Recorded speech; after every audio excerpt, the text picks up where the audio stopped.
Let's talk about the Indian Constitution. It's huge, right? If you've ever tried to get your head around it and just felt completely lost, you are definitely in the right place. We're about to crack the code. And yeah, if you're feeling a little intimidated just looking at that, I get it. We're talking about the longest written constitution of any country in the world. But trust me, there's a surprisingly simple system to making it all make sense.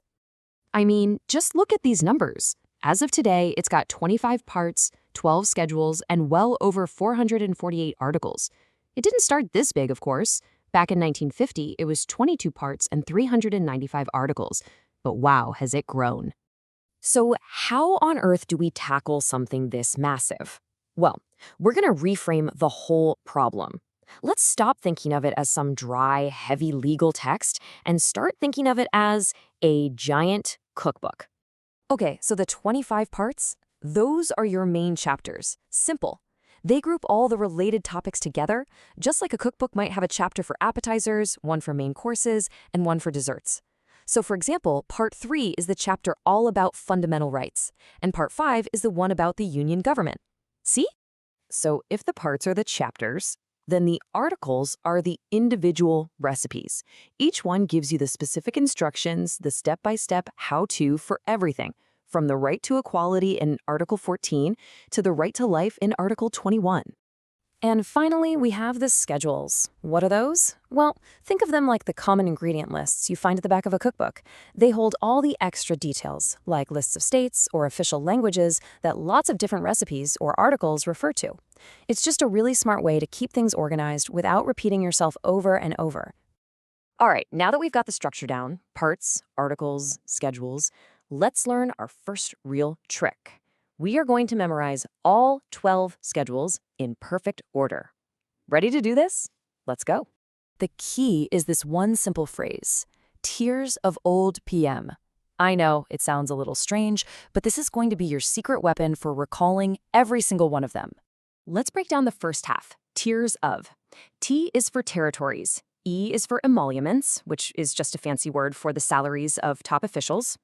A is for affirmations and oaths. R is for Rajya Sabha, seat allocation. S is for scheduled areas, and O is for other scheduled areas.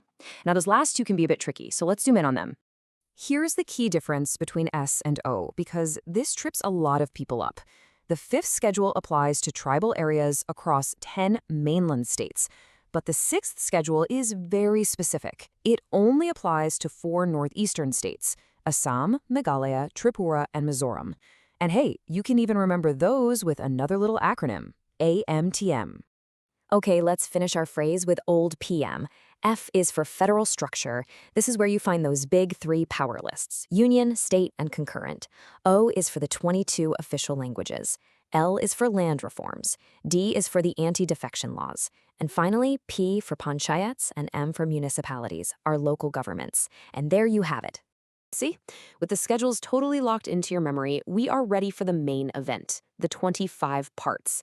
And yes, you guessed it, we've got another fantastic mnemonic for this one too. Okay, get ready for this one. It's a full sentence, and it's a little bit quirky, which is actually why it works so well. Here it is. You can fly directly from U.S. Upmet Child Shamram Fruit Test Suite to eat, so only eat Maggie as tasty snack. Go on, say it out loud. It's fun, it's memorable, and it is a perfect guide.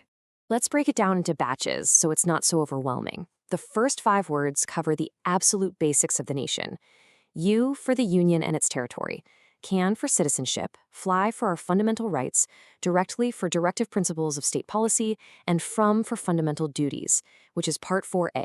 Next up, we build the government structure, kind of flowing from the biggest level down to the local.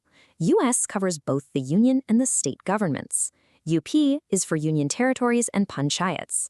Met is for municipalities. Chilled stands for scheduled and tribal areas. And the slightly random SHAM stands for the critical relationship between the union and the states. Now, you might be counting along and thinking, wait a minute, something's not adding up here.